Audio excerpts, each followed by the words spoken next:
चिन्तासन्तानहन्तारो यत्पादाम्बुजरेणवः स्वीयानां तान् निजाचार्यान् प्रणमामि मुहुर्मुहुः। यदनुग्रहतो जन्तुः सर्वदुःखातिगो भवेत् तमहं सर्वदा वन्दे श्रीमद्वल्लभनन्दनम्। अज्ञानतिमिरान्धस्य ज्ञानाञ्जनशलाकया चक्षुरुन्मीलितं येन तस्मै श्रीगुरवे नमः। नमामि हृदये शेषे लीलाक्षीराब्धिशायिनम् लक्ष्मीसहस्रलीलाभिः सेव्यमानं कलानिधिम्। चतुर्भिश्च त्रिभिस्तथा षड्भिर्विराजते योऽसौ पंचधा हृदये। करो आरंभ का क्रम। जय दंडवत प्रणाम जय। हाँ,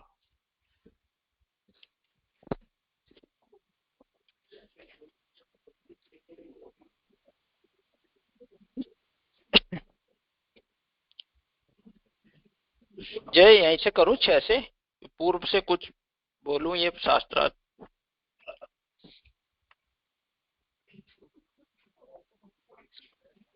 तो निश्चित है क्रम जो जिस प्रकार से तो आपको ठीक लगे।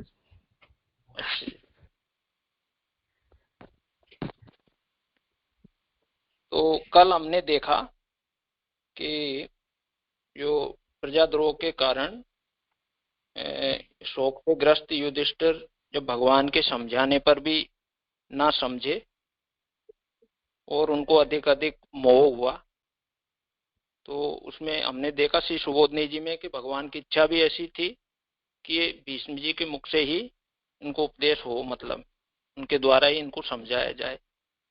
तो युधिष्ठिर जी को लेकर कुरुक्षेत्र में आप पधारे।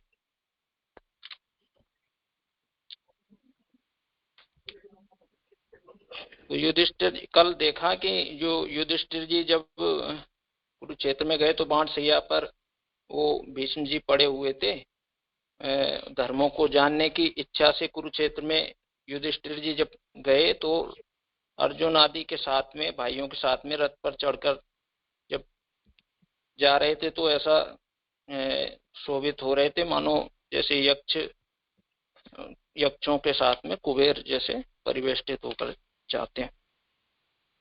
यहाँ कुबेर शब्द की व्युत्पत्ति भी बताई कि वो कुत्सितम बेरम यस्य सा कुबेरा।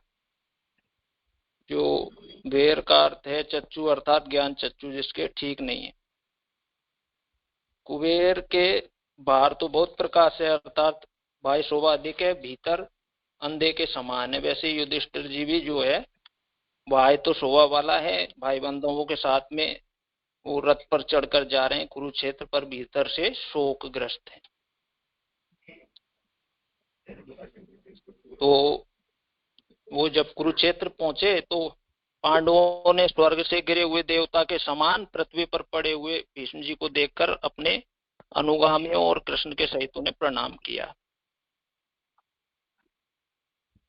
तो ये जो ऋषि भी, ब्रह्म ऋषि और देवर्षि और राज ऋषि आदि भी भीष्म जी को देखने के लिए आए थे। सर्वज्ञ ऋषियों ने सोचा कि भीष्म जी गूढ़ तत्व कहेंगे, अतः वे भी आए। तो इसके बाद में ये 6 श्लोक से 9वें अध्याय के 6 श्लोक से मैं आरंभ करता हूं। इसका आवासार्थ है कि नीचे गिनाए जाने वाले ऋषियों का जो भेद है वह राजस, तामस एवं सात्विकता से है। उन भेदों को 3 श्लोकों से गिनाते हैं। निम्न श्लोकों में सात्विक ऋषियों को प्रथम कहा है, तदंतर राजसों को कहा।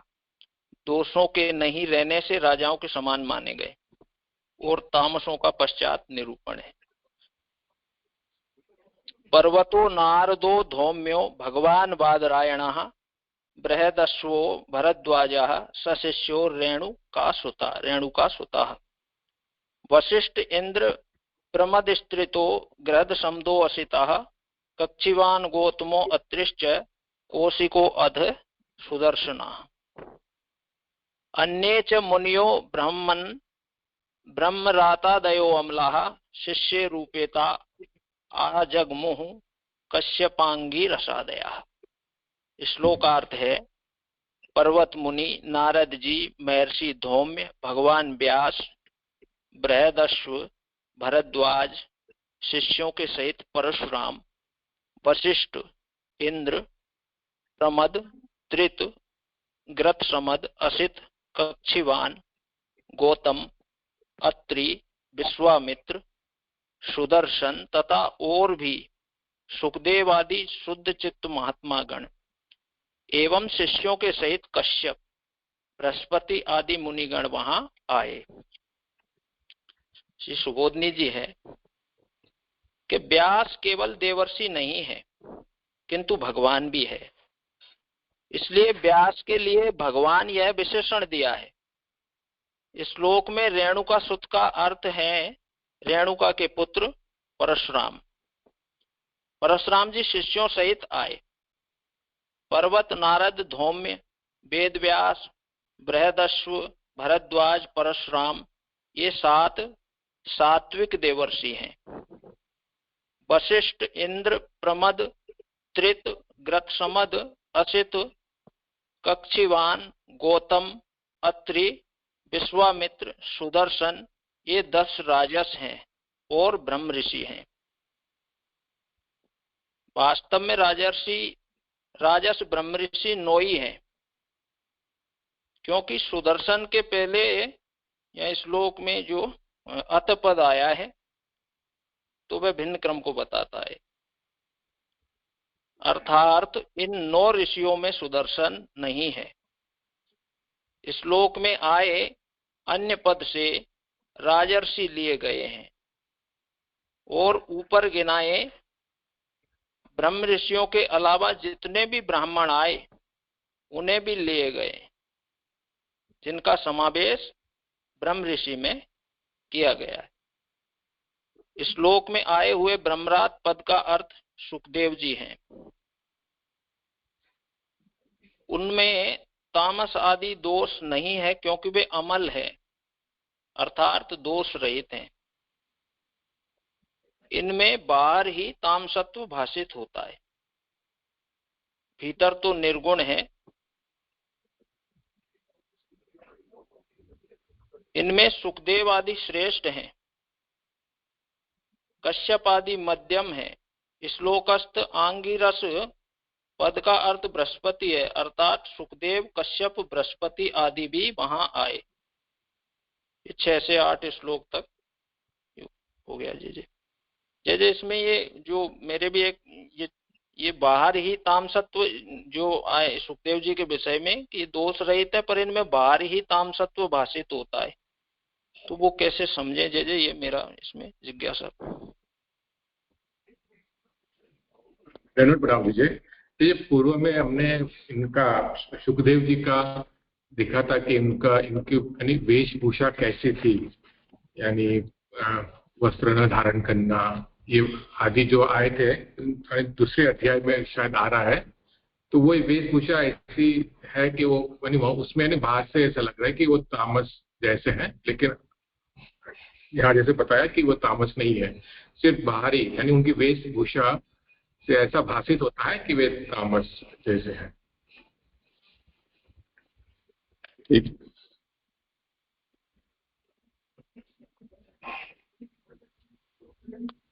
जी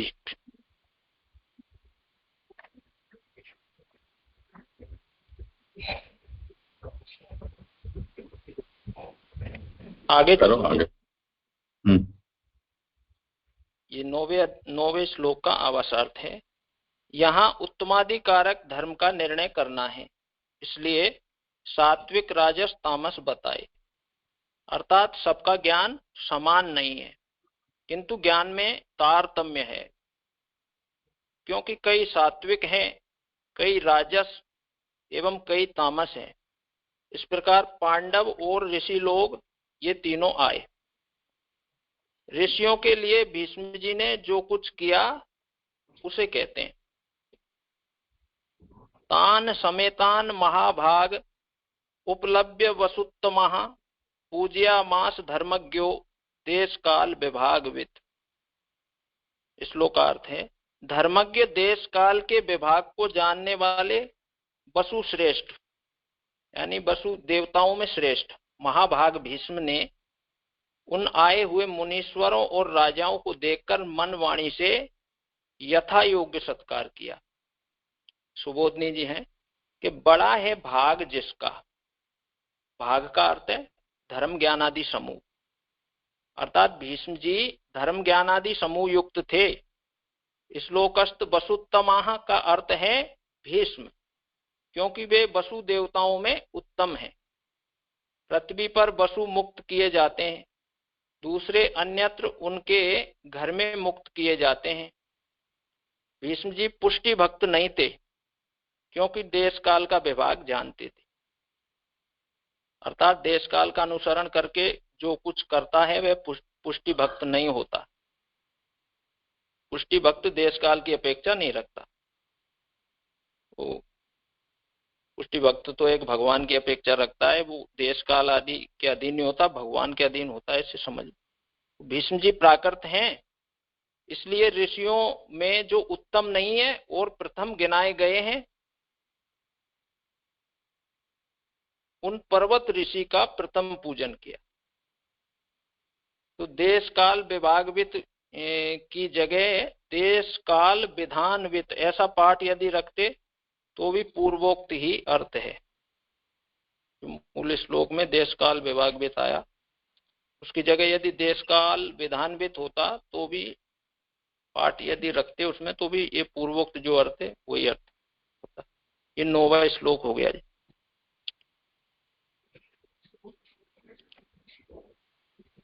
कुछ विचार नहीं हो किसी को?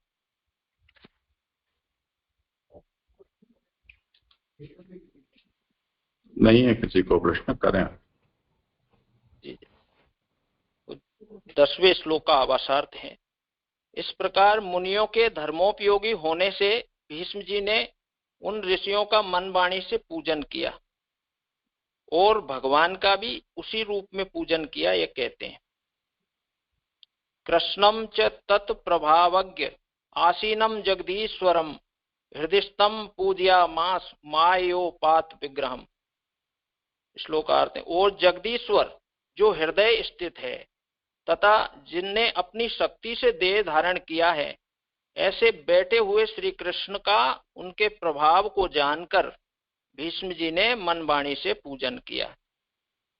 श्री सुबोधनी जी, शंका होती है कि भीष्म जी ने भगवान की किस भावना से पूजा की, अर्थात भीष्म जी ने संबंधी समझ के अथवा जाति के मानकर अथवा ईश्वर मानकर पूजन किया। तो ये शंका होती है। तो इस आशंका पर, इस आकांक्षा पर कहते हैं कि तत्प्रभावज्ञः, अर्थात भगवान के प्रभाव को जानकर उनका पूजन किया। पहले के श्लोक में कहे गए जो ऋषि हैं उनका खड़े हुओं का ही देखने मात्र से ही पूजन किया। भीष्म जी ने उनको देखने मात्र से पूजन किया उनका, जो पूर्व में जो ऋषि जो कहे गए पूर्व के श्लोक में, और भगवान का पूजन जो है बैठे हुए का किया। तो भगवान की पूजा में भावना से सर्वोत्तम प्रकार रहा। इस बात को बताने के लिए जगदीश्वरम कहा है, अर्थात जगदीश्वर मानकर भगवान का पूजन किया, और हृदयस्थम अर्थात अंतर्यामी रूप में मानकर भी पूजन किया। हृदय में स्थित अंतर्यामी का बाहर भान होने में जो कारण है वो कहते हैं कि मायोपात विग्रहम, बाहर इसलिए भान हो रहा है कि अपनी शक्ति रूपा माया से श्री विग्रह धारण किया।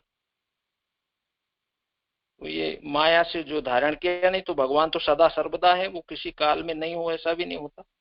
तो ये माया के कारण जो श्री विग्रह ये देह जो बाहर प्रकट किया है वो अपनी शक्ति रूपा माया से श्री विग्रह धारण किया, इसको मायोपात विग्रह इस पद से बताए। तो जीव प्राकृत समुदाय रूप जो इंद्रियादि है उनसे तथा अहंकार से देह धारण करता है, देह ग्रहण करता है। भगवान में प्राकृत इंद्रियां एवं अहंकार नहीं है। वो जीव तो वो जो जीव निर्माण की जो प्रक्रिया है वो तो मैं उससे अनभिज्ञ हूँ, पर ये इसमें जो बताया कि वो जो तत्व हैं तो अहंकार आदि से वो देह ग्रहण करता है। भगवान में तो प्राकृत इंद्रिया एवं अहंकार नहीं है, इसलिए वे जीव की तरह देह ग्रहण नहीं करते। वे तो अपनी शक्ति से ही अपने देह का निर्माण भी करते हैं।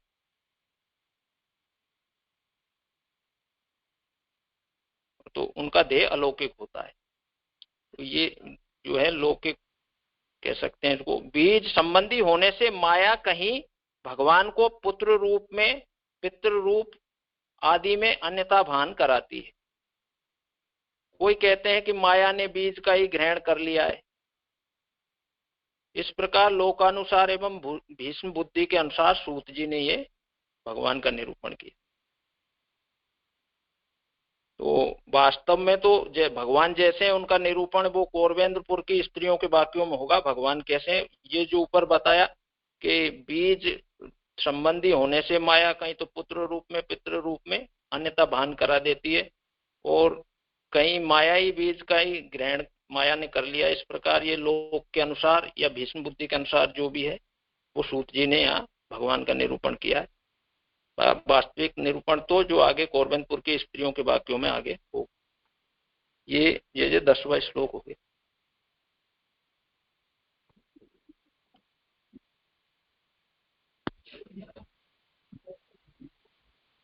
करें आगे। 11वें श्लोक का आवासार्थ है कि इस प्रकार ऋषि एवं भगवान का पूजन कहकर प्रथम कहे गए पांडवों का पूजन छोटे होने से ना करके भीष्म जी ने समझा कि मेरी कही गई बात को ये पांडव ग्रहण करें, अर्थात मेरे में दूषित भावना होने पर मेरे कहे अर्थ का ग्रहण नहीं करेंगे। इसलिए उनका शोक दूर करते हुए और अपने को निर्दोष कहते हुए भगवान का निरूपण कर फल की प्रार्थना करते हैं। यह बात पांडु पुत्रान इत्यादि 14 या 14 श्लोकों से कही है। पांडु पुत्रान उपासीनान प्रश्रय प्रेम संगतान अव्याचष्टानुरागास्त्रे रंधीभूतेन चक्षुषा। श्लोकार्थ, प्रेम के आंसुओं से नहीं देखने वाले नेत्रों से प्रेमी मालूम होने वाले भीष्म जी ने विनय एवं प्रेम से युक्त अपने पास बैठे पांडवों को कहा।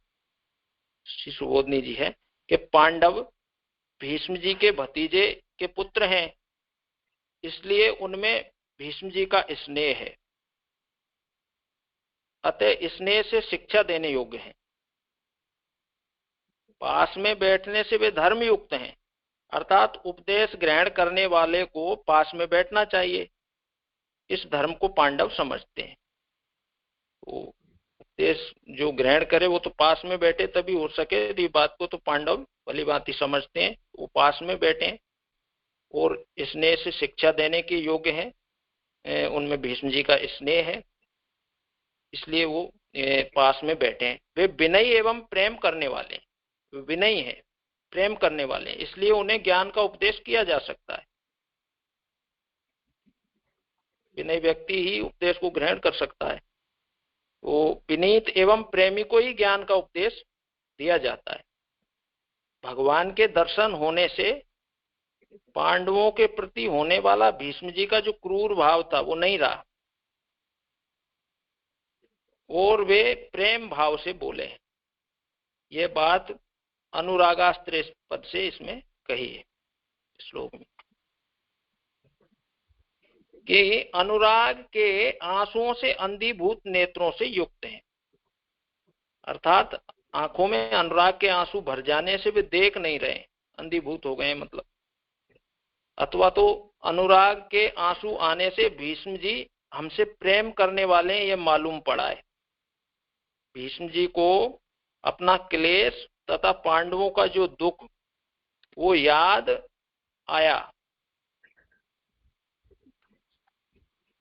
भीष्म जी को जो पिछला समय निकला वो क्लेश और पांडवों का जो समय बीता दुख भरा वो याद आया है, वह उनके रोने का कारण है।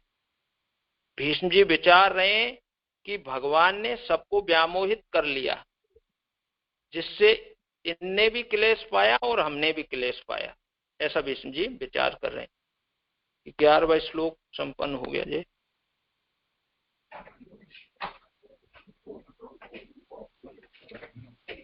जितेंद्र जी को कुछ कहना है क्या?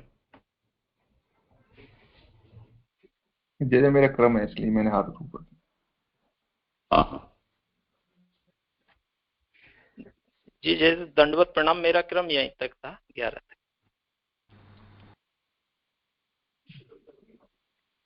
दंडवत प्रणाम जय जय। मैं जितेंद्र मुदगल मुरैना से प्रस्तुति में हूँ। जय जय। दंडवत प्रणाम। ये 10वें श्लोक में एक पंक्ति आ रही है, बीज संबंधी होने से माया कहीं भगवान को पुत्र रूप में और पितृ रूप में। पितृ रूप से क्या मतलब है?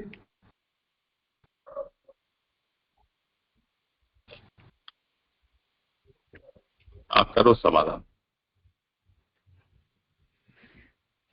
माया से ही तो ये जो संबंध है, कहीं कोई पुत्र बनता है, कहीं कोई पिता बनता है, ऐसा जो भान कराती है वो माया ही तो कराती है वस्तुतः, कौन किसका पिता है और कौन किसका पुत्र है। ऐसा जो है भीष्म जी या लोक मत के अनुसार यहाँ ऐसा सूत जी वर्णन कर रहे हैं, मुझे ऐसा लग रहा है। जैसे रूप का मतलब पिता दे रहे हैं भगवान को बीज संबंधी होने से माया कहीं भगवान को पुत्र रूप में, पितृ रूप आदि में अन्यथा भान कराती। बीज मेरे को संबंधी प्रश्न ये था कि पितृ रूप से क्या मतलब है? तो पितृ रूप से भगवान को पुत्र रूप में, और कहीं पिता भी तो भगवान बने होंगे ना, ऐसे मतलब वंश संबंध से मतलब जो ऐसा ही है। और मेरे तो यही समझ में आए, बाकी जय जय वर्णन करेंगे तो जो कुछ किसी को करना हो समाधान। हाँ देख लेते अभी, और किसी को कुछ कहना हो तो।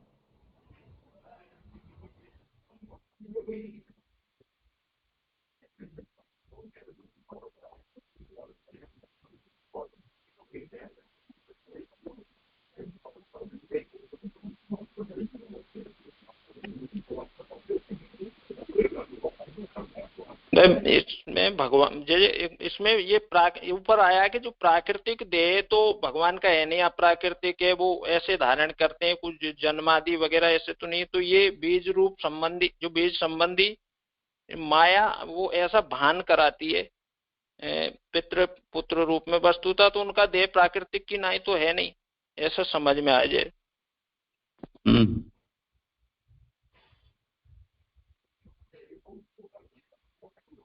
दंडवत प्रणाम जय जय। अभी प्रस्तुतिकर्ता ने जो बात कही वही संगत लग रही है कि प्रभु का स्वरूप अप्राकृत है, तो लौकिक इंद्रिया और अहंकार प्रभु में विद्यमान नहीं है, पर जो माया का संसर्ग होने से अन्य जीव हैं उनको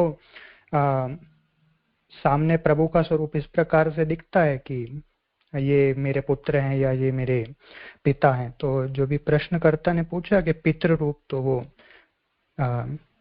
जो प्रभु को अपने से लोक संबंध में ऊंचा देख रहे होंगे, वो पिता रूप में भी देख रहे होंगे, जैसे कि प्रभु प्रद्युम्न के आदि के पिता भी हुए थे द्वारका लीला में। तो पितृ रूप से तो ऐसा ही लग रहा है कि प्रभु ज्येष्ठ संबंध में हो और पुत्र रूप में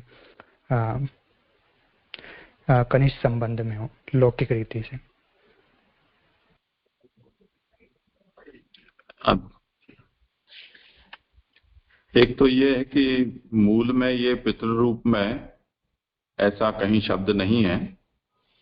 मूल केवल इतना ही है कि बीज संबंधित्वेन पुत्रत्वादिना केचित बीजमेव मायया गृहीतम इत्याहो। तो पुत्रत्व आदि,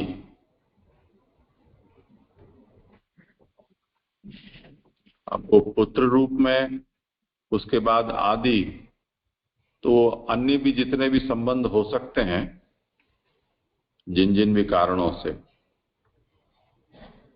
वो आदि शब्द का अर्थ अनुवादक ने यहाँ पुत्र रूप में, पितृ रूप आदि में, ऐसे उन्होंने उसको बढ़ाया है। तो एक तो स्पष्टता के लिए आप उसको आप ब्रैकेट में डाल दो,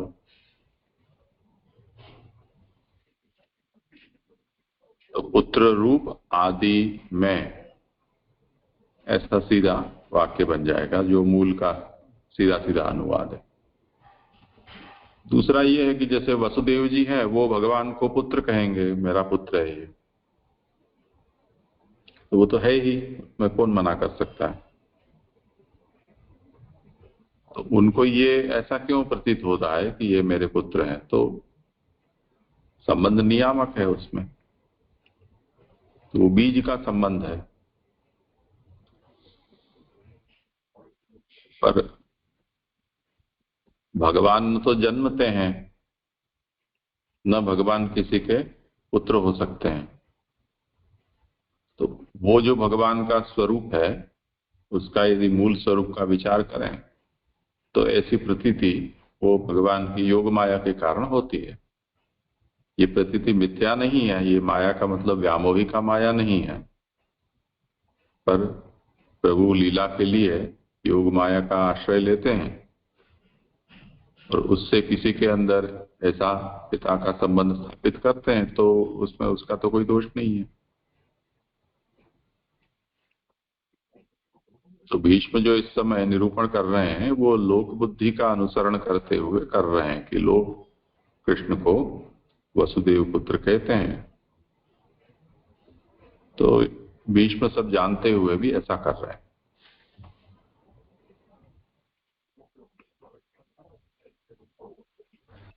हाँ जी, हाँ जी, स्पष्ट हुआ जी, धन्यवाद प्रभु।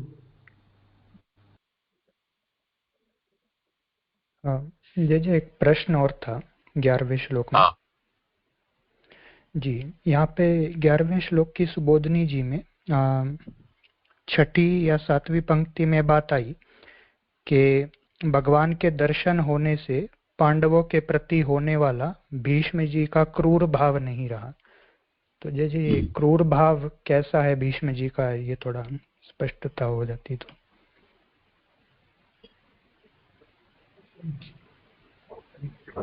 दलन प्रभु जी, हमने कभी क्रूर भाव यानी शत्रु भाव, क्योंकि अभी पांडव और ये कौरव में जो युद्ध हुआ और अभी जो भीष्म जी की जो अवस्था है वो भी तो अर्जुन के कारण ही तो हुई है।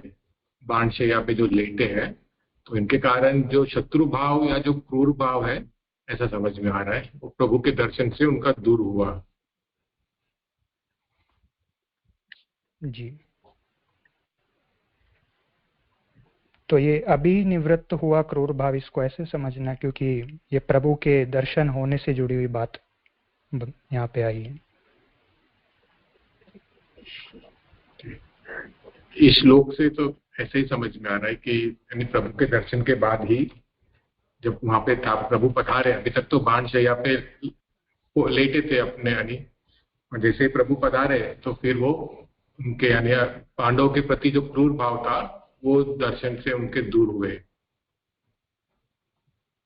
जी, क्योंकि मतलब वही थोड़ा सा कंफ्यूजन रह रहा है, क्योंकि महाभारत के युद्ध में भी भीष्म जी को दर्शन तो प्रभु के हो ही रहे थे, तो उस समय क्रूर भाव निवृत्त नहीं हुआ और अभी हुआ, तो कोई मतलब विशेष कारण है या नहीं, बस इतना सा थोड़ा है।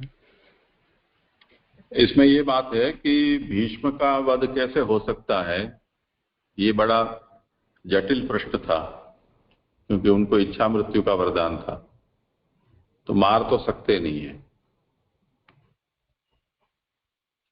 तो उसका उपाय भी ठाकुर जी ने बताया, और भीष्म ने भी कहा कि मैं जो शिखंडी है वो क्योंकि पूर्व में स्त्री थी, उसके कारण मैं उसके सामने युद्ध नहीं करूंगा, अगर वो मेरे सामने आती है तो मैं उसके ऊपर शस्त्र नहीं चलाऊंगा। तो शिखंडी को मोहरा बनाकर उसके पीछे से अर्जुन ने बाणशैया पर भीष्म को लिटा दिया। तो अब ये एक तरह से देखा जाए तो छल था युद्ध में, तो अब आमने सामने जो सीधा युद्ध है उसमें तो भीष्म को कोई हरा नहीं सकता था, तो छल के अलावा दूसरा कोई रास्ता नहीं था। अब इनके साथ छल करना वो उचित है या अनुचित? तो पहले किसने छल किया, इसका विचार किया जाए तो कौरवों ने पहले से छल करते आए थे और भीष्म उनका सहयोग करते आए हैं। तो उस स्थिति में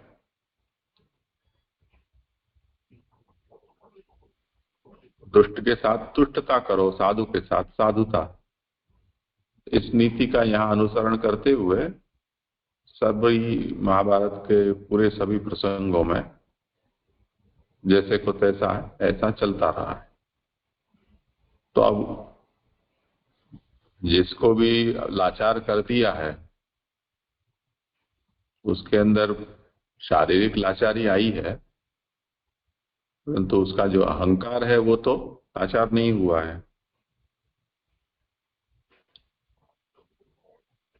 तो अर्जुन आदि को देखकर भीष्म के मन में क्रूर भाव का जगना, क्योंकि अभी वो पूरा माहौल तो युद्ध का ही है,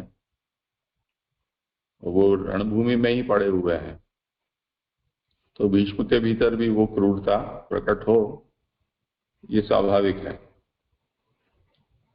तो उस दृष्टि से ये पूरा निरूपण किया जा रहा है। मूल जो शब्द है यहाँ कि अनुरागाश्रयी ही अंधीभूतेन चक्षुषा, तो उसका विवेचन ये पूरा किया जा रहा है।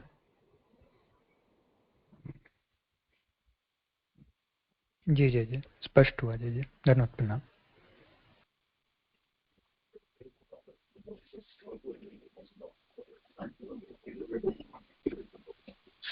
करो बोले आगे।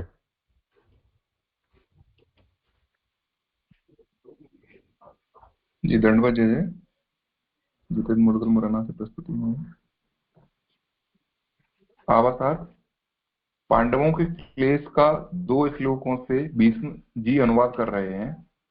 भीष्म उवाच अहो कष्टम अहो अन्यायम यद यूयम धर्मनंदना जीवितुम न हृतम क्लिष्टम विप्र धर्माचरिता श्रेया। श्लोकार्थ भीष्म जी बोले, आश्चर्य की बात है कि ब्राह्मण धर्म एवं भगवान के आश्रित रहने वाले लोग ऐसे दुखमय जीवन के योग्य नहीं थे, क्योंकि तुम धर्मराज के पुत्र हो तो भी तुम्हें इतने क्लेश सहन करने पड़े। कष्ट और अन्याय की बात है। सुबोधनी जी, इस श्लोक में अहोपद का अर्थ है, अहोपद का अर्थ आश्चर्य है। पांडवों के वनवास के क्लेश को याद कर बिना प्रसिद्ध कारण के यह क्लेश तुम्हें प्राप्त हुआ, इसी का आश्चर्य है और दुख भी है। अपमान एवं द्रौपदी के क्लेश ग्रहण आदि को याद करके भीष्म जी कहते हैं कि आश्चर्य है कि तुम्हारे साथ अन्याय हुआ।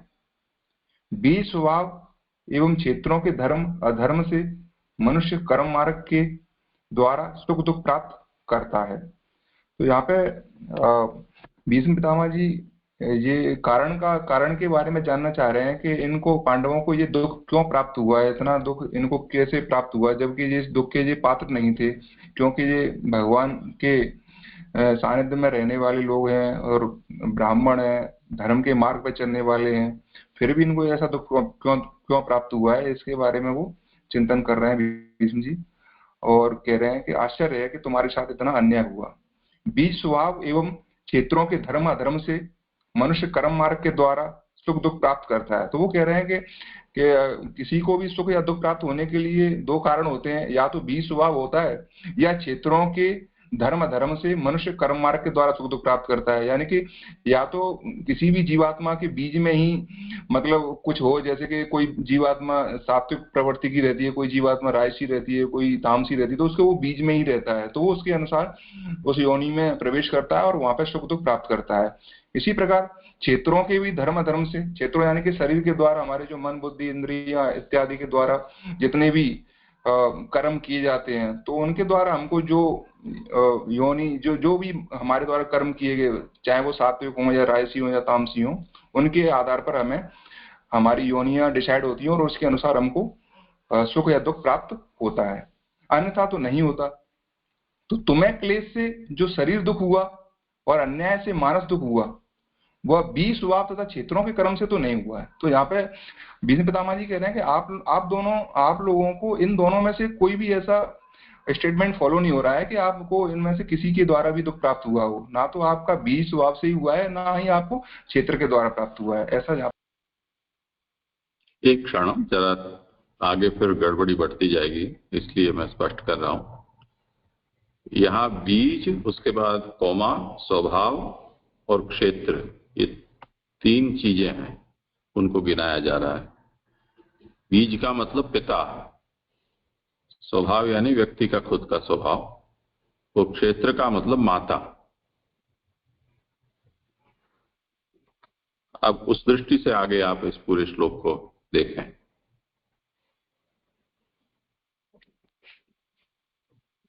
जी जी क्षमा चाहता हूँ, क्योंकि आगे आगे बता रहे हैं क्योंकि तुम धर्म के पुत्र हो, यद्यपि युधिष्ठिर ही। पहले इसको देख लो आप, पहले मूल कारिका जो है, बीज स्वभाव एवं क्षेत्रों के धर्म अधर्म से, वहां से आप फिर से ले लो एक बार। जी श्लोक में टोदनी जी में बोल रहे हैं कि श्लोक में अहो पद का अर्थ है आश्चर्य। पांडवों के वनवास के क्लेश को याद कर बिना प्रसिद्ध कारण के यह क्लेश तुम्हें प्राप्त हुआ है, इसी का आश्चर्य है और दुख भी है। अपमान एवं द्रौपदी के क्लेश ग्रहण आदि को याद करके भीष्म जी कहते हैं कि आश्चर्य है कि तुम्हारे साथ अन्याय हुआ है। बीज स्वभाव एवं क्षेत्र के धर्म अधर्म से मनुष्य कर्म मार्ग के द्वारा सुख दुख प्राप्त करता है। तो यहाँ पे जैसे जैसे बताया है कि बीज मतलब पिता, और स्वभाव जो मनुष्य जीव का स्वभाव होता है, और क्षेत्र मतलब माता के धर्म अधर्म से मनुष्य को कर्म मार्ग के द्वारा सुख दुख प्राप्त करता है, अन्यथा तो नहीं करता है। तुम्हें क्लेश से जो शरीर दुख हुआ और अन्याय से जो मानस दुख हुआ है, वह बीज स्वभाव तथा क्षेत्रों के कर्म से तो नहीं हुआ है। मतलब ना ही आपको ऐसे पिता की वजह से, ना ही आपके स्वभाव की वजह से, ना ही आपकी माता के कर्म की वजह से, किसी ऐसे इनकी वजह से आपको दुख प्राप्त नहीं हुआ है, क्योंकि तुम धर्म के पुत्र हो। यद्यपि युधिष्ठिर ही धर्म का पुत्र है, तथापि उसे ही सब भाई प्रधान रूप से मानते थे, इसलिए सभी धर्मनंदन पद से कहे गए।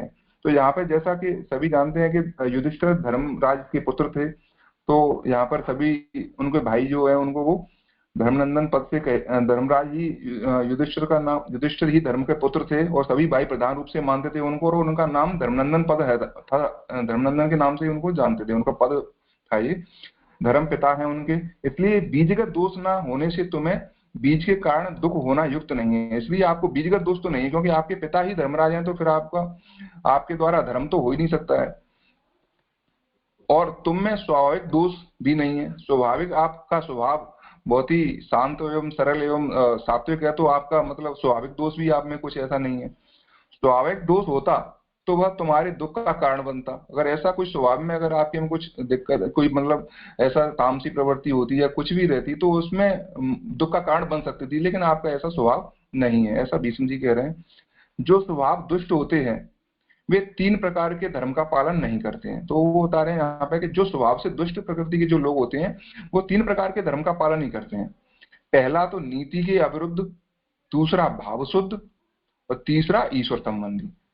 तो जो दुष्ट प्रकृति के होते हैं वो तीनों इनके अपोजिट चलते हैं। और जो वो कह रहे हैं कि जो वे 3 प्रकार के धर्म का पालन, वो इस प्रकार के धर्मों का पालन नहीं करते हैं, वो नीति के अविरुद्ध होते हैं, और उनका भाव जो है शुद्ध नहीं होता है, और तीसरा ईश्वर संबंधी नहीं, मतलब ईश्वर को ना मानने वाले ऐसे जीव होते हैं, वो स्वभाव से दुष्ट होते हैं।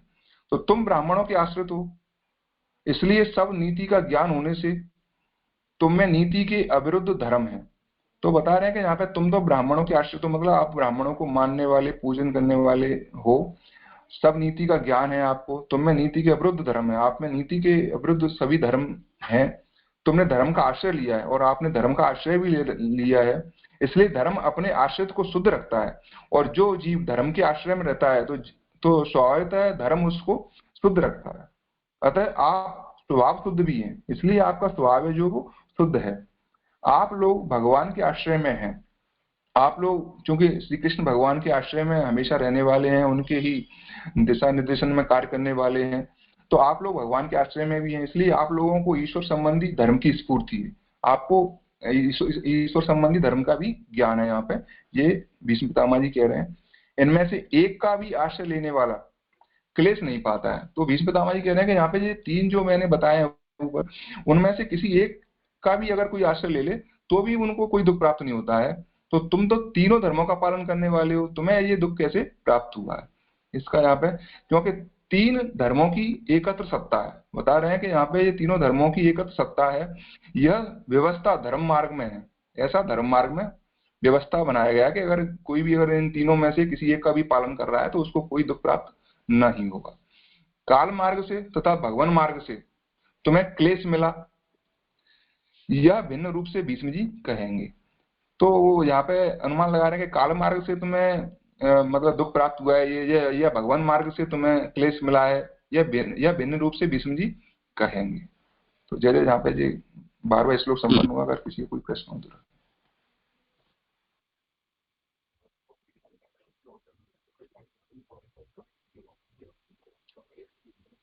करो। जी जी। अवसार्थ इस प्रकार पांडवों में स्वभाव एवं वीरगत दोषों का परिहार कर उनमें क्षेत्रज दोष भी नहीं है, यह कहते हैं। संस्थे अधिरथे पांडव वृथा बाल प्रजा वधु युष्मत कृते बहून क्लेशान प्राप्ता तोगवती मुहु। श्लोकार्थ, महाबली पांडु के देह त्याग करने पर छोटे बालक वाली कुंती ने तुम्हारी तथा मातरी के अत्यंत छोटे पुत्र नकुल सहदेव की रक्षा के लिए बार बार कष्ट उठाए। सुबोधनी जी, इस श्लोक में संस्थित पद से शरीर त्याग अर्थ लिया गया है, अधिरथ पद से शौर्य रूप क्षत्रिय का धर्म कहा है, अर्थात शौर्य वाले पांडु राजा के शरीर त्याग करने पर इससे यह सूचित हुआ कि पांडु के मर जाने से पांडवों का रक्षक दूसरा नहीं था। तो यहाँ पे बता रहे हैं कि पांडु जो के पांडवों के पिता थे, वो जल्दी ही मतलब उनका स्वर्गवास मतलब जो हुआ वो जल्दी ही यहाँ से पृथ्वी से अपनी लीला करके चले गए थे। तो उसके बाद बहुत ही छोटी अवस्था में पांडवों को छोड़ के चले गए। तो वहां पे ये विवरण किया जा रहा है। तो छोटी है संतान जिसकी, ऐसी वह कुंती बधू थी। तो वो उसमें कुंती जी की बहुत ही आयु कम थी, वो बधू थी ही, मतलब उनकी कोई ज्यादा उम्र नहीं थी। ऐसा भीष्म पितामह जी कह रहे हैं कि उनकी संतान भी बहुत छोटी थी। बधू पद से कुंती अपने धर्म का परिपालन करने वाली थी, और वो अपने धर्म का बधू पद जो बधू के जो धर्म रहते हैं वो उनका परिपालन करने वाली थी, यह सूचित हुआ। तो धर्म पालन करने वाली थी और अपने जो वधू के जो स्वधर्म होते हैं एक घर में गृहस्थी में, वो सब उनका पालन करने वाली थी। इसलिए धर्म मार्ग से तुम्हारी रक्षार्थ बहुत क्लेश पाई। इसलिए धर्म मार्ग पर, चूंकि वो कुंती जी हमेशा धर्म मार्ग पर चलती थी, तो तुम्हारी रक्षा करने के लिए उन्होंने बहुत ही क्लेश पाए। माद्री के पुत्र जो दोनों साथ उत्पन्न हुए थे और बहुत छोटे बालक थे, पैरों से नहीं चल सकते थे। तो मतलब बहुत ही जो माद्री जी जो उनकी दूसरी पत्नी थी पांडु जी की, उनके जो दोनों पुत्र थे नकुल और सहदेव, उनके बारे में विवरण किया जा रहा है कि वो बहुत ही छोटे थे, वो पैरों से चल भी नहीं सकते थे। इस अवस्था में उनको वो छोड़ के गए थे। उनके पालन करने से कुंती को बार बार दुख हुआ। तो उनके भी पालन करने में कुंती जी ने बहुत कष्ट सहा। इसके बारे में भीष्म पितामह जी विवरण कर रहे हैं। कुंती सर्वथा अपने धर्म का पालन करने वाली थी, और कुंती ने सर्वथा अपने धर्म का पालन किया है, मतलब अपने पुत्रों का भी पालन किया, साथ साथ माद्री जी के पुत्रों का भी पालन उसी तरह किया जैसे अपने पुत्रों का पालन किया। तो सर्वथा उन्होंने अपने धर्म का पालन किया, ऐसा यहाँ पे भीष्म पितामह जी कोट कर रहे हैं। इससे क्षेत्र दोष से पांडव दुख पाए, यह भी बात नहीं है। तो यहाँ पे बता रहे हैं कि मतलब जो जैसा कि अभी जय जय ने बताया कि क्षेत्र से यानी कि माता से, तो माता से भी उनको कोई दुख प्राप्त नहीं हुआ, ऐसा ये बताया जा रहा है यहाँ पे कि क्षेत्र दोष से भी कोई पांडवों को ऐसा दुख पाए, ऐसा कोई यहाँ पे दिखा नहीं है उनको। देखी गई बात अदृष्ट को लेकर ही होती है। तो वो बता रहे हैं कि फिर ये दुख प्राप्त कैसे हुआ, तो जो देखी गई बात है वो अदृष्ट को लेकर ही होती है। मतलब इसका मतलब इसके पीछे कोई अदृष्ट कारण है जिसकी वजह से इनको ये दुख प्राप्त हुआ है। तुम्हारा यह अदृष्ट यदि ऐसा नहीं होता तो दृष्ट हम लोग भी दुख के कारण नहीं होते। तो यहाँ पे भीष्म पितामह जी कह रहे हैं कि अगर तुम्हारा जो अदृष्ट जो कि दिख नहीं रहा है, यानी कि जो जीव का भाग्य होता है वो अदृष्ट रहता है, उसके पीछे वो आगे नहीं दिखता है। तो वो बता रहे हैं यहाँ पे भीष्म पितामह जी कि तुम्हारा दृष्ट यदि ऐसा नहीं होता तो दृष्ट हम लोग भी दुख के कारण नहीं होते। तो तुम्हारे दुख में जो कारण हम लोग बने हैं, जो हम आप लोगों से युद्ध करने के लिए खड़े हुए थे, जितना तुम्हें दुख दिया हमारे द्वारा, वो तुम्हारे लिए नहीं होता अगर तुम्हारा अदृष्ट अच्छा होता। तो यानी कि कहीं ना कहीं अदृष्ट आपके लिए कारण हो सकता है, ऐसा अनुमान भीष्म पितामह जी लगा रहे हैं। इसलिए दुख में तुम्हारा अदृष्ट भाग्य ही कारण है। तो यहाँ पे स्पष्ट कर दिया कि तुम्हारा जो दुख है उसके पीछे अदृष्ट भाग्य ही कारण है, यह भीष्म जी ने पांडवों को कहा। जय। यहाँ पे 13वां श्लोक संपन्न हुआ। किसी का कोई प्रश्न तो रहे?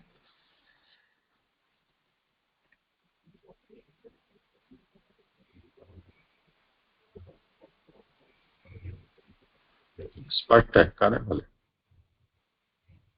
जी जय। आपासार बिना कारण के कार्य नहीं होता, तो तुम्हारे दुख में क्या कारण है ऐसी आकांक्षा पर कहते हैं कि, तो यहाँ पे बताया जा रहा है कि बिना कारण के कार्य नहीं होता है, यानी कि किसी भी कारण के पीछे कार्य बिना कारण के कार्य नहीं होता, मतलब किसी ना कोई ना कोई कारण होता है, कोई रीजन होता है किसी काम को करने के लिए। तो वो यहाँ पे आवर्षार्थ में बता रहे हैं कि सर्व काल कृतम मन्ये भवताम यदत प्रियम सपालो यदुसे लोको वायो रिव घना बले। श्लोकार्थ, तुम्हें जो भी दुख हुए हैं उन सबको मैं काल से किए हुए मानता हूँ। तो यहाँ पे भीष्म पितामह जी अनुमान लगा रहे हैं कि जो भी तुम्हें दुख प्राप्त हुए हैं वो काल से हो सकते हैं, काल से किए हुए हैं, ऐसा मैं मान रहा हूँ। जैसे मेघ पंक्ति वायु के अधीन होती हैं, वैसे ही इंद्रादि सहित लोग काल के वश में हैं। तो जैसे मेघ पंक्तियां हैं, जो घने बादल होते हैं, वो वायु के अधीन है, मतलब जैसे वायु जिस तरफ चलती है उसी तरफ वो मेघ पंक्तियां चलती हैं। ऐसे ही बता रहे हैं कि वैसे ही इंद्रादि सहित लोग काल के वश में है। तो जो इंद्र और इंद्र से ऊपर जो ब्रह्मादि जितने भी लोग हैं वो सब काल के वशीभूत हैं, मतलब उनका भी एक निश्चित काल है, उसके बाद फिर उनको भी वहां से हटके वो पद त्याग करके जाना पड़ता है, ऐसा यहाँ पे बताया जा रहा है। सुबोधनी जी, आध्यात्मिक आदि दैविक आदि भौतिक ताप हमसे किया गया अथवा दूसरे से किया गया वह सब काल का किया हुआ है। तो जो भी आध्यात्मिक आदि दैविक आदि भौतिक जो भी ताप है वो हमसे किया गया या दूसरे से किया गया, वो सब काल का किया हुआ है, मतलब काल के ही सब वशीभूत हैं सारे जीव। तो यहाँ पे बताया जा रहा है कि वो सब काल के द्वारा ही किया जाता है, अर्थात काल ने ही तुम्हारे ऊपर विपत्ति आदि उत्पन्न किए। तो यहाँ पे अनुमान लगा रहे हैं कि काल ने ही तुम्हारे लिए ये विपत्ति खड़ी की है, क्योंकि आपके वैसा तो और कोई रीजन दिख नहीं रहा है उनको, क्योंकि वो भगवान के शरण में रहने वाले जीव हैं। तो वो बता रहे हैं कि ऐसा काल के वशीभूत हो सकता है, क्योंकि काल के वशीभूत तो इंद्राद लोक भी है। तो यहाँ पे बताया जा रहा है कि ये काल के द्वारा ही आप लोगों को ये दुख प्राप्त हुआ है। ऐसा मैं मानता हूँ, काल केवल निमित्त ही नहीं है, क्योंकि ज्योतिष शास्त्र में काल से ही सब कुछ होता है। तो वो कह रहे हैं कि ज्योतिष शास्त्र में ज्यादातर जो खगोली जो ज्योतिषी होते हैं वो काल इसको देख करके ही सारी चीजें के समय कैसा है, अनुकूल है, वो सारी चीजें काल पे ही डिपेंड रहती है उनकी पूरा ज्योतिष का। तो बता रहे हैं कि ज्योतिष शास्त्र में काल से ही सब कुछ होता है, ऐसा प्रतिपादन किया गया है, इसलिए काल से ही तुम्हारे ऊपर क्लेश आए हैं। शंका होती है कि दुख आदि के कारण बहुत से बताए गए हैं, जैसे लोक, काल, कर्म, स्वभाव एवं ईश्वर है। तो बता रहे हैं कि दुख के कई एक कारण होते हैं, जैसे लोक है, काल है, कर्म भी है, स्वभाव भी है और ईश्वर कृत, मतलब जीव को कई तरह से दुख प्राप्त हो सकता है, स्वभावकृत हो सकता है, कर्मवश हो सकता है, कालवश हो सकता है, लोकवश हो सकता है और ईश्वर कृत भी हो सकता है। तो इनमें से काल को ही दुखादि का कारण कैसे बताया, इसका उत्तर देते हैं। तो यहाँ पे जो शंका है कि ऐसे मतलब सभी प्रकार इन चारों प्रकारों में से किसी भी प्रकार से मतलब दुख प्राप्त हो सकता है, तो ये शंका हुई थी, तो इसका उत्तर देते हैं कि मुझे ऐसा मालूम पड़ता है इसमें प्रमाणम अंतःकरण प्रवृत्ति, अंतःकरण की प्रवृत्तियां ही प्रमाण है, इसके अनुसार मैंने अपने मन में निश्चय किया है कि पांडवों में दुख में काल ही कारण है। तो यहाँ पे भीष्म पितामह जी स्पष्ट कर रहे हैं कि अंतःकरण की प्रवृत्तियां ही प्रमाण है, मतलब जो पांडवों का जो अंतःकरण है वो बहुत ही सात्विक प्रवृत्ति का है, उनके शुद्ध जीवात्मा है वो, तो उनके द्वारा और कोई इनमें से कोई और कारण नहीं हो सकता है, लोक कृत नहीं हो सकते, कर्म बस नहीं हो सकता है, स्वभाव बस नहीं हो सकता है और ईश्वर कृत भी नहीं हो सकता है, क्योंकि ईश्वर के तो वो सानिध्य में ही है। तो वो बता रहे हैं कि इनमें से फिर केवल एक काल ही है जो कि उनको ये इस प्रकार का ये दुख दे सकता है।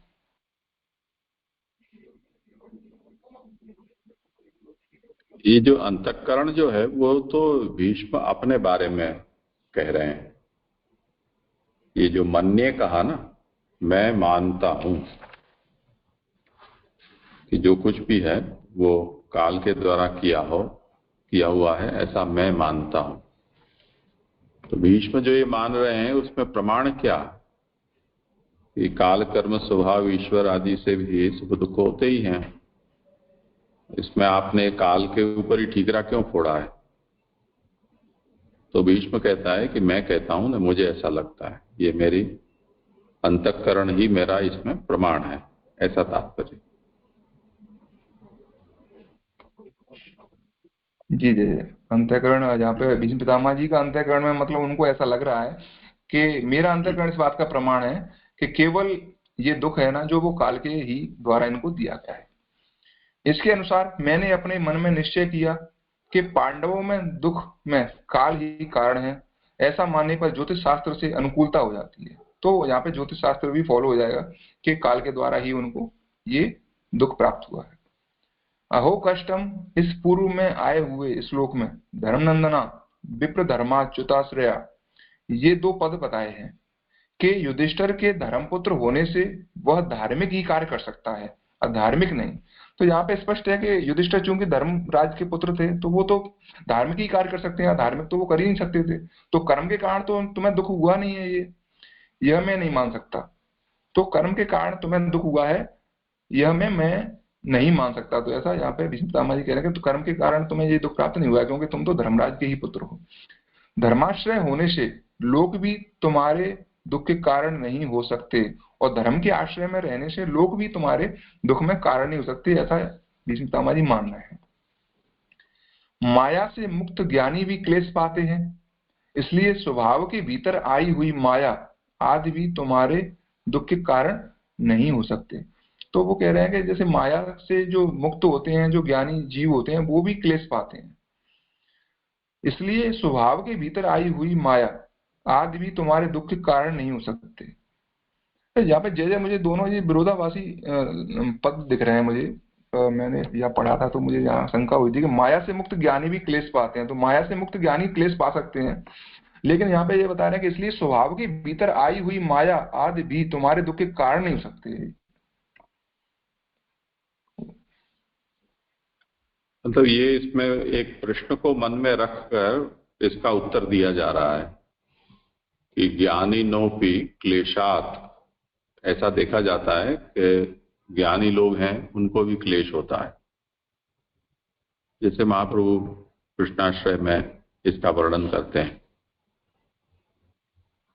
तो ये क्लेश क्यों होता है? तो जैसे ज्ञानी को क्लेश होता है तो स्वभावजन्य क्लेश हो सकता है।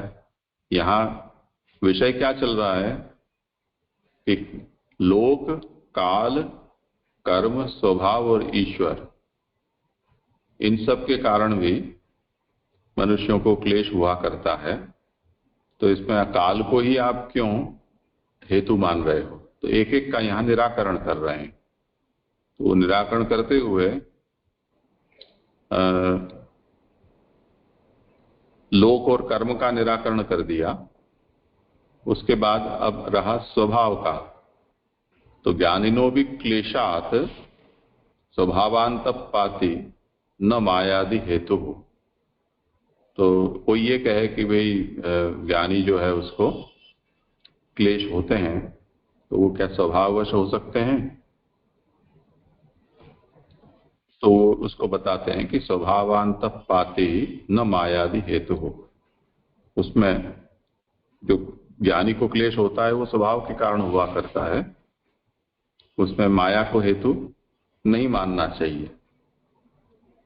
और इसी तरह ईश्वरस्य च सहवृत्त्या भक्तत्वाच्च न ईश्वर कृतम दुखम, भगवान तो आपके साथ ही डोल रहे हैं और आप लोग भक्त हो, तो ईश्वर के कारण भी आपको दुख होता हो ऐसा संभव नहीं है।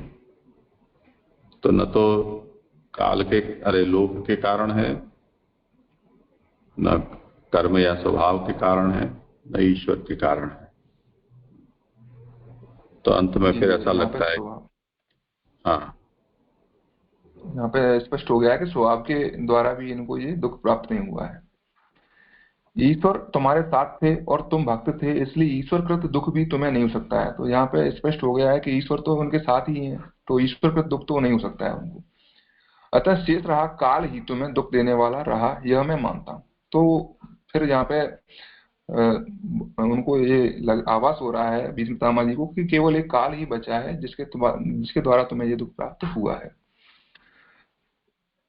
जो जो प्रसिद्ध बड़े बड़े दुख आए उनका कारण तुम्हारे जन्मांतर के कर्म भी नहीं हो सकते। तो बता रहे हैं कि तुम्हारे लिए जो जो बड़े दुख प्राप्त हुए तुम्हें, जो उनका कारण तुम्हारे जन्मांतर के कर्म भी नहीं हो सकते हैं। यह यद्यतः पद से सूचित हुआ है। प्रकृति में उपयोगी काल का सामर्थ्य कहते हैं। सपालो यदुषे लोकः, काल सबका आधार है और आधार के बस में सभी होते हैं। तो काल के सभी वशीभूत होते हैं। भगवान स्वयं जन्म लेते हैं और लीला करते हैं, वो भी काल के अधीन रहकर ही कार्य करते हैं। तो यहाँ पे ये बताया जा रहा है कि काल जो है वो सबका आधार है, तो आधार के बस में सभी होते हैं। अवस्था भी काल से होती है, इसलिए काल के अधीन सब है। तो जो भी अवस्था है वो काल के ही अधीन है। काल मान से ही सुख दुखों का भोग प्राप्त होता है, अर्थात अमुक अमुक समय तक ही सुख दुखादि होते हैं। तो काल का ये चक्र है वो चलता रहता है। तो एक बार जब आता है तो वो सुख लेकर आता है, दूसरी बार आता है तो वो दुख लेकर के आता है। तो ऐसा उसका जो चक्र है वो चलता रहता है काल का। तो यहाँ पे बताया जा रहा है कि सुख दुख उनके साथ आते रहते हैं, अमुक अमुक समय तक वो सुख दुखादि होते हैं। ब्रह्मांड की स्थिति भी अमुक काल तक ही रहती है। तो ब्रह्मांड है जो ब्रह्मा जी का लोक है, ब्रह्मलोक, वो भी अमुक काल तक ही, स्थिति भी अमुक काल तक ही है। उसकी भी एक निश्चित अवधि है, उस तक वो रहेगा। उसके बाद फिर से उसका समय नया आएगा। इंद्रादि सहित लोक की उत्पत्ति स्थिति नाश काल के कारण ही होते हैं, और इंद्रादि जो भी लोक हैं वो भी, उनकी उत्पत्ति और नाश भी वो भी काल के ही वशीभूत हैं। इसमें दृष्टांत कहते हैं कि वायु और रिव घना बल है। जैसे मेघ पंक्ति वायु के अधीन होती हैं, तो जैसे मेघ पंक्तियां हैं वो वायु के ही अधीन रहती हैं। सब महीनों में आते हुए भी मेघ वायु से ही रह पाते हैं। तो वो बता रहे हैं कि सभी महीनों में बेशक मेघ आए, लेकिन फिर भी वो वायु के ही अधीन है। जब तक वायु उनका साथ नहीं देगी तब तक मेघ अपने आप कुछ नहीं कर पाते हैं, वो बताना चाह रहे हैं। तो ऐसे ही सभी जो है वो काल के वशीभूत हैं। सारे इंद्रादि लोग, ब्रह्म लोग इत्यादि सभी लोग काल के वशीभूत हैं। ऐसे ही सब कुछ कालकृत है, ऐसा मानना चाहिए। यहाँ पे जय जय जी 14वां श्लोक संपन्न हुआ। जी, प्रश्न है कि यहाँ पे जो आया कि जो प्रसिद्ध बड़े बड़े दुख आए उनका कारण तुम्हारा जन्मांतर के कर्म भी नहीं है। तो यहाँ पे तो वो समझा दिया, लेकिन ये पूर्व श्लोक के अंत में ऐसा आ रहा है कि देखी गई बात अदृष्ट को लेकर ही होती है।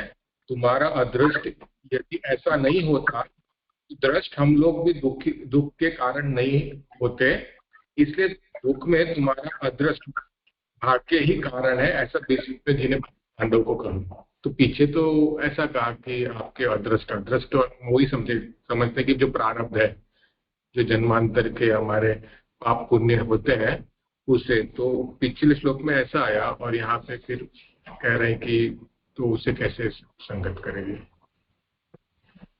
करें समाधान। जी जय जय। तो जो पीछे जो है वो पीछे उन्होंने वो मतलब यहाँ पे अनुमान लगाया जा रहा है कि आपको है ना अदृष्ट यानी कि भाग्य के कारण ऐसा दुख हो सकता है। मतलब ऐसा दुख भाग्य से ही मिलता है, क्योंकि आपके ये कर्म तो अभी प्रेजेंट में तो दिख नहीं रहे हैं, वो ये ऐसा बता रहे हैं। क्योंकि अब यहाँ पे धीरे धीरे उन्होंने सभी चीजें स्पष्ट की हैं कि लोक से भी आपको, अब चूंकि भाग्य को बनाने के लिए क्या क्या होता है, लोक, काल, कर्म, स्वभाव और ईश्वर, ये इनके द्वारा ही भाग्य निर्मित होता है। तो यहाँ पे उन्होंने स्पष्ट कर दिया कि से कि लोक के द्वारा भी आपको ये प्राप्त नहीं हुआ है, कर्म भी आपके ऐसे नहीं है, क्योंकि आप तो खुद धर्मराज के ही पुत्र हैं। और बता रहे हैं कि स्वभावकृत आप है नहीं ऐसे, ईश्वर के ही आप सानिध्य में रहते हैं। तो सारी चीजें यहाँ पे उन्होंने क्लियर कर दी कि आपको इनमें से चारों में से मतलब कोई भी चीज ऐसी नहीं है, केवल एक काल है, एक ऐसा है जिसके बसीभूत सभी है, तो काल से ही आपको ये हो सकता है। तो इसलिए फिर यहाँ पे इन्हें स्पष्ट कर दिया कि आपको जन्म जन्मांतर के भी आपके ऐसे कोई वो नहीं है जिनकी वजह से आपको ये दुख प्राप्त हुआ हो। ये श्लोक ये तो समझ में आएगा यहाँ पे जी, लेकिन वो पीछे के साथ उन्होंने कहा कि अनुमान, लेकिन वो श्लोक में ऐसा था कि भीष्म ने पांडवों को कहा कि आपके यानी जो अदृष्ट के कारण ही हुआ है, तो वहां पे स्पष्टतया कहा कि बाकी कोई कारण दिख नहीं रहा है, आपका यही कारण हो सकता है। फिर यहाँ पे फिर जी तो अदृष्ट, हाँ तो अदृष्ट जी जी अदृष्ट में ही तो आता है, काल भी तो अदृष्ट में ही है। तो ये चीज स्पष्ट हो रही है ना, उन्होंने ये चारों चीजें जो अदृष्ट में थी, लोक, काल, कर्म, स्वभाव और ईश्वर, तो इन्होंने ये स्पष्ट करते आ रहे हैं ना एक एक से सबको कि लोक के द्वारा नहीं हुआ है, कर्म के द्वारा नहीं हुआ, स्वभाव के द्वारा नहीं हुआ, तो काल ही एक स्पष्ट है बचा है। इसलिए यहाँ पे फिर लास्ट में ये बोल दिया कि जन्म जन्मांतर के ही कर्मों से ही तुम्हें बड़े बड़े दुख प्राप्त हुए हैं, ऐसा ये बता रहे हैं यहाँ पे। पहले तो उन्होंने एक अनुमान लगाया कि आपका अदृष्ट भाग्य ही कारण हो सकता है इसमें आपके दुखों का, क्योंकि अभी तो वो केवल प्रेजेंट में एक जैसे कि फौरी तौर पर देखा उनने, और फौरी तौर पे अपन किसी चीज को एक देखते हैं और बोल देते हैं कि ये है, लेकिन फिर बाद में जब विश्लेषण कर रहे हैं एक एक चीज का, तो विश्लेषण करते करते उन्होंने देखा कि केवल एक काल है जिसकी वजह से तुमको ये दुख प्राप्त हुआ है, जन्म जन्मांतर के आपके कोई ऐसे वो नहीं कर्म जिनके कारण तुमको ऐसे दुख प्राप्त हुआ हो, ये चीज है।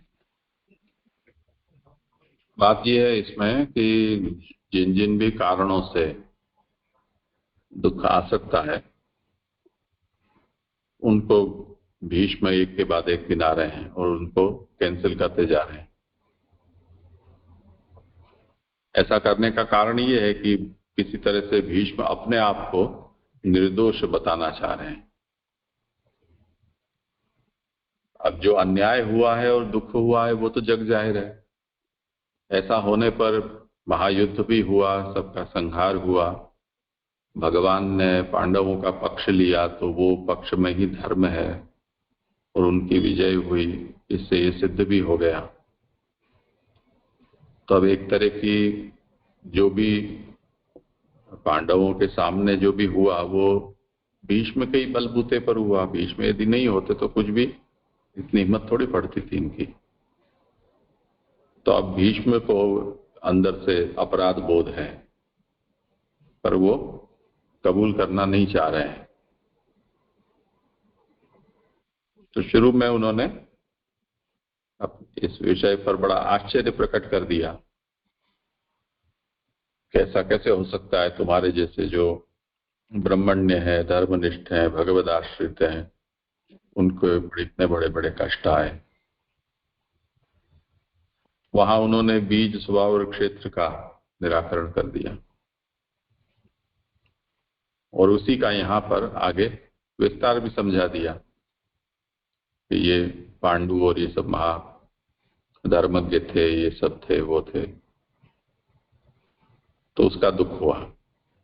अब उसमें उन्होंने यहाँ आते तक अदृष्ट के ऊपर ठीकरा फोड़ा कि चलो ये भी जो है वो भले ही जो परिणाम हमको सामने दिखाई दे रहा है तो और उसका कारण हमें पता नहीं चल रहा है तो कुछ न कुछ अदृष्ट ही मानना पड़ेगा। तो 13वें श्लोक में अदृष्ट पे बात लटका दी। अदृष्ट भी ऐसा ही थोड़ी बनता है, अदृष्ट का भी कुछ तो कारण होता ही है ना। तो यहाँ पर 14वें श्लोक में ये उत्थानी का जो कि बिना कारण के कार्य नहीं होता, तो तुम्हारे दुख में क्या कारण हो सकता है। तो उन्होंने फिर आखिर में काल के ऊपर सब बात डाल दी, ये जो कुछ भी हुआ है वो कालवश हुआ है। तो अब इसमें वो फॉर्म है, अदृष्ट वाला भी नहीं है, वो उन्होंने पलट दी बात। तो जो कुछ भी हुआ है वो समझ में आता है कि काल कृति है, ऐसा मेरी अंतरात्मा की आवाज ये है, ऐसा करके उन्होंने यहाँ समापन किया। जी स्पष्ट हो गया। जैसे आपने अभी यहाँ समझाया ना, तो स्टार्टिंग में 14वें श्लोक में है कि भीष्म जी क्या कह रहे हैं ना कि काल केवल निमित्त ही नहीं, महाप्रभु समझा रहे हैं कि काल केवल निमित्त ही नहीं, क्योंकि ज्योतिष शास्त्र में भी काल से ही सब कुछ होता है। तो यहाँ पर भी वैसे ही समझेंगे ना, क्योंकि काल केवल निमित्त नहीं है, वो भी थोड़ा अतिशयोक्ति लग रहा है ना, क्योंकि जीव का कर्म और दूसरी चीजें भी निमित्त होती है। मतलब ये तो ऐसा लग रहा है जैसे काल ही सब कुछ कर रहे हैं स्वयं। तो वो कुछ काल अगर कुछ कर रहा है, वो भी जीव का कुछ देख के ही करेगा ना, कि उसकी कर्म या धर्म अधर्म। तो ये काल केवल निमित्त नहीं है, उसको भी ऐसा ही समझेंगे या फिर कोई और प्रकार? करो समाधान। जी काल मतलब काल की तो वशीभूत जो है पूरी प्रकृति है। जैसे कि काल एक सुख दुख का एक क्रम लेकर के आता है हर हर जीव के, मतलब उसमें तो वो उसका एक निश्चित क्रम है कि कभी उसको सुख मिलेगा, कभी उसको दुख मिलेगा। ये काल का स्वाभाविक क्रम वो है। तो ऐसा मुझे जैसे प्रतीत हो रहा है कि यहाँ पे काल की खुद का स्वाभाविक गुण धर्म है ये शायद, और तो जी। नहीं तो फिर जीव तो का तो स्वभाव जी नहीं, मतलब स्वभाव आप और कर्म से वो मिलते ही है, ये तो निश्चित है। पर लेकिन यहाँ पे स्पष्ट हो रहा है कि स्वभाव कर्म से और इनसे ईश्वर कृत तो नहीं मिल रहा है इनको दुख, तो केवल काल ही है। तो काल का तो फिर जो है वो है, काल का मतलब एक निश्चित फॉर्मेट है कि ये मतलब आता है और वो दुख लेकर के आएगा उस समय और सुख लेकर के भी आएगा। तो ऐसा कुछ समझ में आ रहा है। जी, मतलब जैसे अभी जैसे ने समझा ना कि भीष्म में यहाँ पर जो आ, गिना रहे कारण, उसमें से सब कारण छोड़कर अभी ये जो प्रस्तुत जो श्लोक है उसमें काल पर सब वो जो है उसका रिस्पॉन्सिबिलिटी काल पे डाल रहे हैं। फिर यहाँ जो है ना ज्योतिष शास्त्र में के हिसाब से सब कुछ काल से होता है। ये जो यहाँ पर वो मन्ये की व्याख्या चल रही है शायद, उसमें जो आज्ञा कर रहे हैं, तो वो मुझे फिर ऐसा थोड़ा प्रतीत हो रहा था कि जैसे ज्योतिष सर्वश्रेष्ठ है और कुछ नहीं। मतलब आप धर्म करें नहीं, अधर्म करें। ज्योतिष शास्त्र पूरी तरह से काल के अनुसार चलता है। मतलब उसमें सारे काल के घटनाक्रम के अनुसार ही वो अ, उनमें मतलब वो पूरा उसी पे डिपेंड है। इसलिए बता रहे हैं कि ज्योतिष शास्त्र तो पूरी तरह से काल पर ही डिपेंड है, ये बताना चाह रहे हैं यहाँ पे। जी, मतलब वही हो ना, फिर तो काल से ही अगर सब कुछ होता है तो फिर धर्म अधर्म की सोच करके कोई कर्म करेगा नहीं ना फिर, अगर काल ही सब कुछ काल कर रहा है, रैंडमली से कर रहा ही है ना फिर। जी जी जी मैं समझ गया। काल से ही सब कुछ होता है ऐसा नहीं है। सारी चीजें जीव के साथ में रहती हैं। लोक वश भी रहता है, वो कर्म वश भी पाता है, स्वभाव वश भी पाता है और ईश्वर कृत भी पाता है वो। क्योंकि यहाँ पर एक एक चीज से वो करते जा रहे हैं और डिनाई करते जा रहे हैं कि लोक वश भी नहीं मिल रहा है, कर्म वश भी नहीं मिल रहा है, स्वभाव वश भी नहीं मिल रहा है। तो काल तो है, काल अपना कर्म का काल तो अपना कार्य करेगा ना।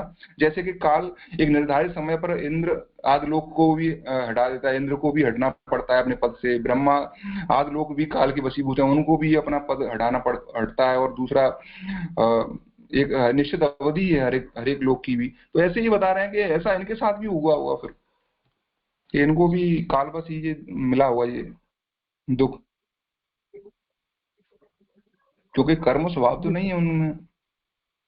जो मतलब पांडवों की स्पेसिफिक में जैसे अभी जैसे ने आज्ञा करी, वैसे ही भीष्म जो है वो सब कुछ जो है वो काल के ऊपर अभी फिलहाल, क्योंकि और कोई कारण दिख नहीं रहा, तो काल के ऊपर डाल रहे जी हैं पूरा दोष।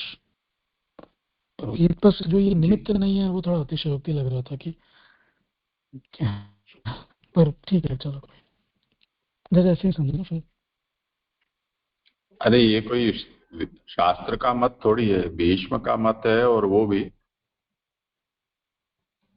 एक अच्छे राजनेता हैं, मरते मरते भी कुछ राजनीति कर रहे हैं। वो जिंदगी भर राजनीति की है तो क्या करें। ये कोई वेद वचन थोड़ी है, सब कुछ काल का किया हुआ है, ऐसे भीष्म की मान्यता है। भागवत में समाधि भाषा, लौकिकी भाषा और परमत भाषा तीनों का प्रयोग है। भीष्म को जो लगता है वो भीष्म बोल रहे हैं इस समय, ये परमत है, ये कोई समाधि भाषा थोड़ी है। जी जैसे कुछ समाधान। प्रणाम।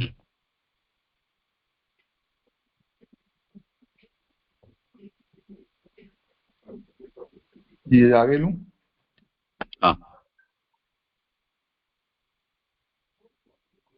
आवासार्थ, काल ने ही सब कुछ किया है, लोक कर्म स्वभाव और ईश्वर तुम्हारे दुख में कारण नहीं है। इसमें भीष्म जी तर्क करते हैं।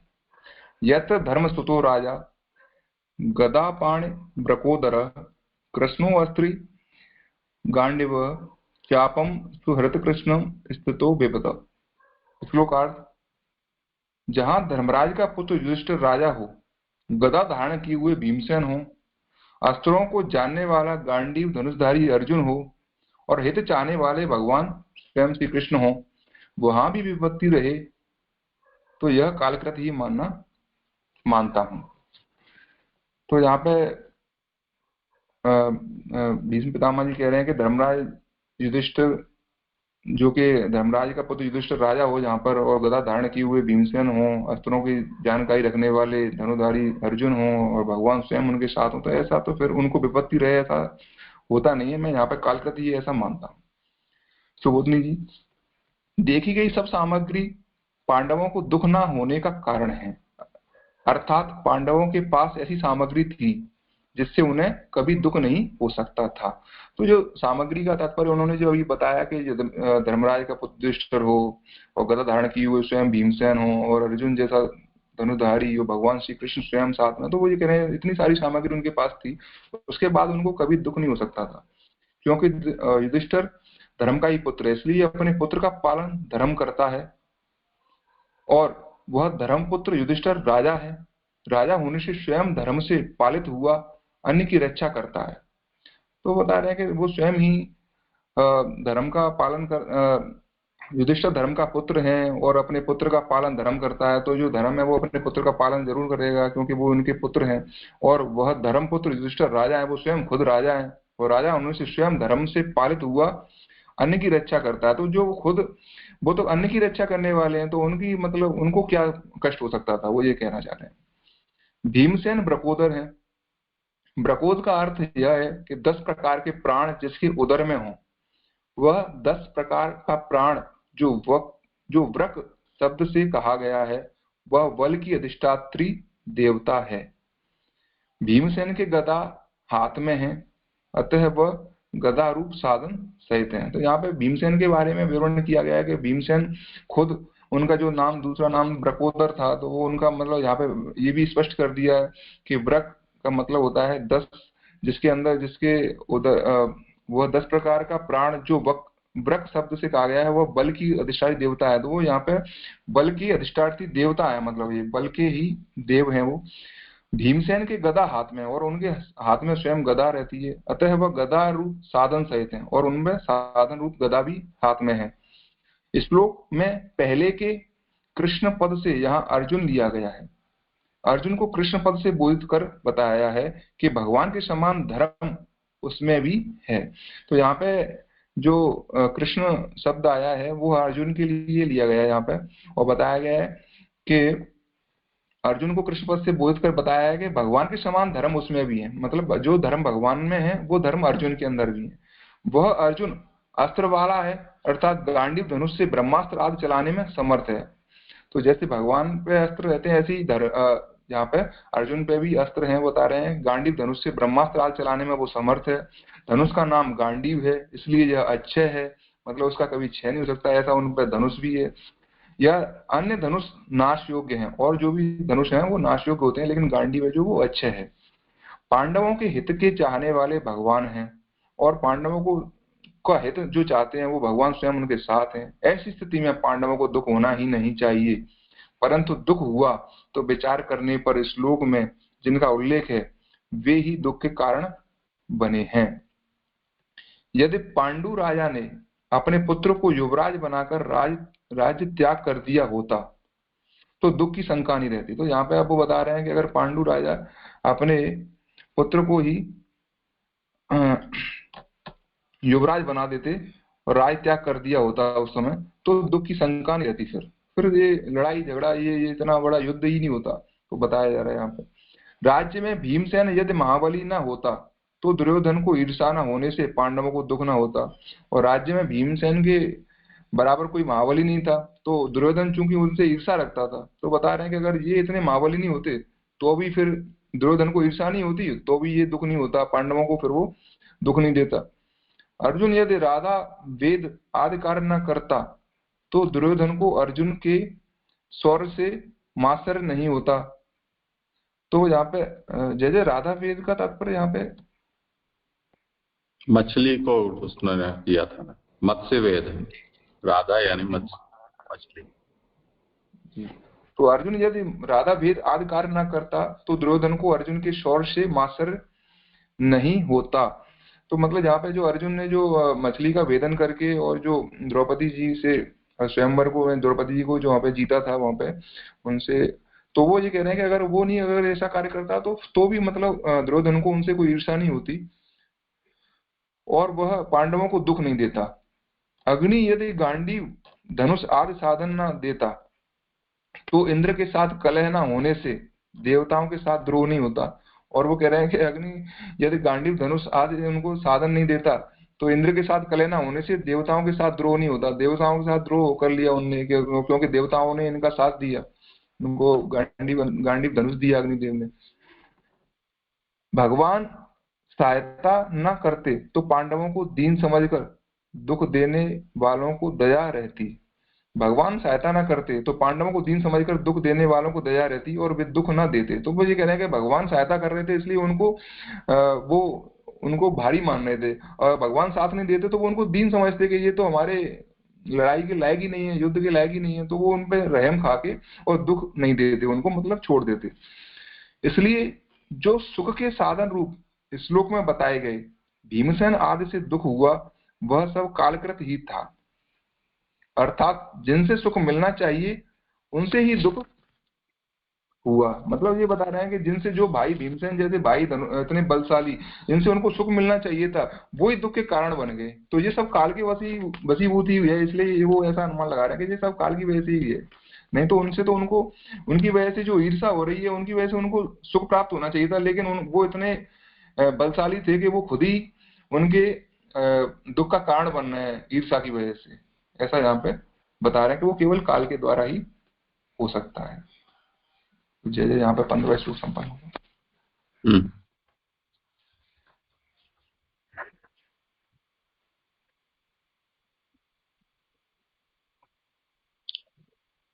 आपके कितने श्लोक हैं? जय जय 15वें तक ही है। अच्छा, ठीक है। और किसी को कुछ हो विचार नहीं है तो अन्यथा यहाँ विराम रखते हैं।